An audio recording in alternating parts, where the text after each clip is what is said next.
Hi, we will now look at the platform business model.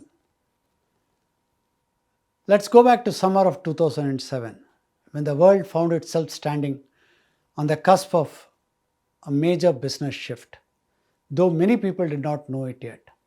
A rather unknown startup from San Francisco launched its service, offering a almost unbelievable science fiction like novel proposition: the ability to summon a ride or a car, a taxi at the touch of a button. This was Uber, a name that would become synonymous with disruption. And it was on its way to turn traditional business logic on its head. Just consider the taxi industry. It's an example of traditional business. A company owns a fleet of cabs, employs drivers, services the vehicles, customer pays for the ride, either on a per day or per trip basis. This business model has been dominant for decades, if not century. Clear and straightforward, creating and controlling value in a linear, unidirectional way. You would think it's foolproof. It was until Uber arrived. Uber didn't own any cars. They didn't hire drivers as employees. They built a platform, a digital marketplace where drivers could meet passengers and transactions could occur seamlessly. Uber's genius was that it didn't need to create value by itself. Instead, it facilitated the creation of value by connecting people who had something of value, a car or a free time, with people who needed that value, that is, who needed a ride to go from point A to point B.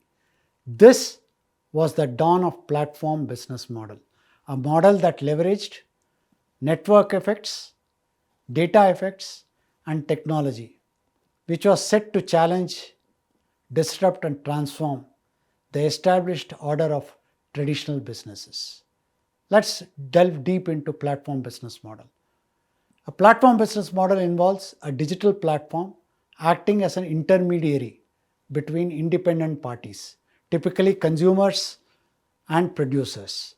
The operator of the platform does not own the asset being traded, but he profits from facilitating the interactions or transactions between users, between the two sides. Let's take examples. Flipkart, India's leading e-commerce platform, where sellers and buyers connect and exchange goods. Flipkart earns money through commissions, fees, advertising, and fulfillment services. Take Ola, the Indian version of Uber, a ride-hailing platform that connects drivers with people who need a ride. Ola makes money by charging drivers a commission on each ride. Take Zomato, online food delivery platform connecting restaurants with customers. Zomato charges a commission from restaurants for every order and also earns money through subscription programs like Zomato Pro. So globally, Uber is a great example. Take Airbnb. This platform connects property owners called hosts with travelers called guests, allowing hosts to rent out their properties on a short-term basis. Airbnb earns a commission from each of the bookings. So we have these as great examples of platform model. Now, what are the strengths of a platform model? Clearly, one is scalability. Once set up, the digital platform can scale relatively easily, accommodate a large number of users. Two, network effects. The value of the platform increases as more and more people use it, creating a virtuous cycle that can lead to rapid growth. Low asset intensity. Platforms typically do not have to invest in assets being traded, leading to lower capital requirement and potentially high profit margin.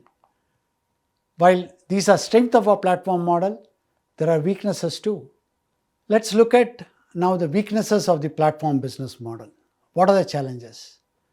Firstly, significant initial investment and effort are required to get the flywheel moving, to attract enough users to achieve a critical mass and start triggering the network effects.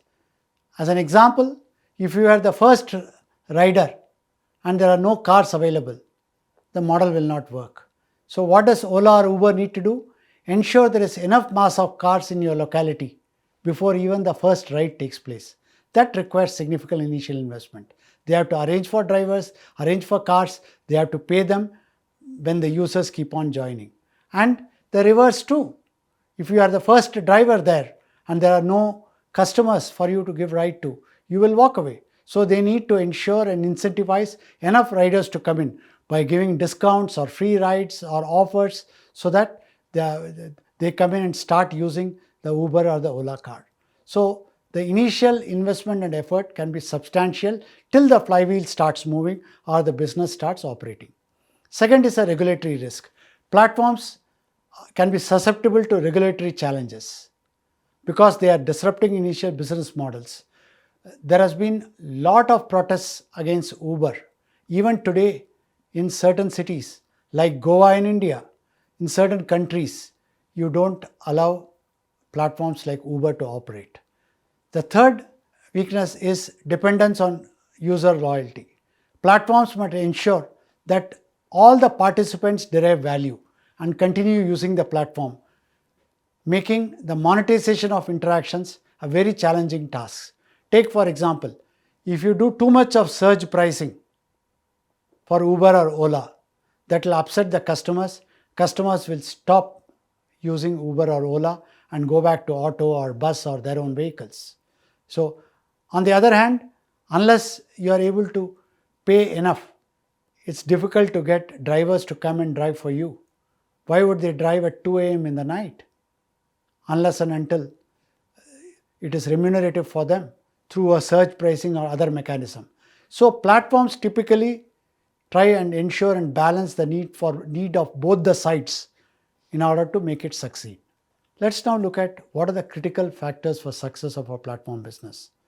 One of the most critical factors for success is achieving a balanced, vibrant ecosystem of users.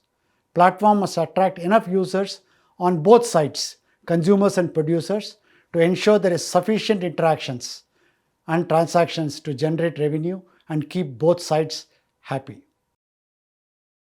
There are also times when you need to ensure that the platform model works well and does not fail.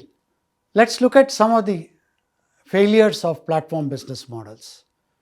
PepperTap was once a leading grocery app in India, well funded, multiple cities, but it failed due to poor unit economics, poor customer experience, and lack of a reliable delivery in the hyperlocal area they were operating in.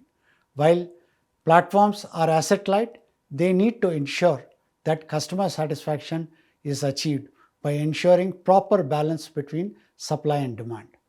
Global example, company called HomeJoy. It's a global platform connecting cleaners with homeowners. It was very popular, raised a lot of funding, but failed due to worker misclassification, lawsuits. The regulatory issue was that are the workers treated as employers or they are treated as independent contractors. So the legal and regulatory challenges forced it to close down. So in conclusion, while the platform business model can be extremely successful, it's not without its challenges. Achieving a critical mass of users and producers, supply and demand matching is critical for its success, and the earlier it is done, the faster will the flywheel starts moving and will mean success for the platform business model.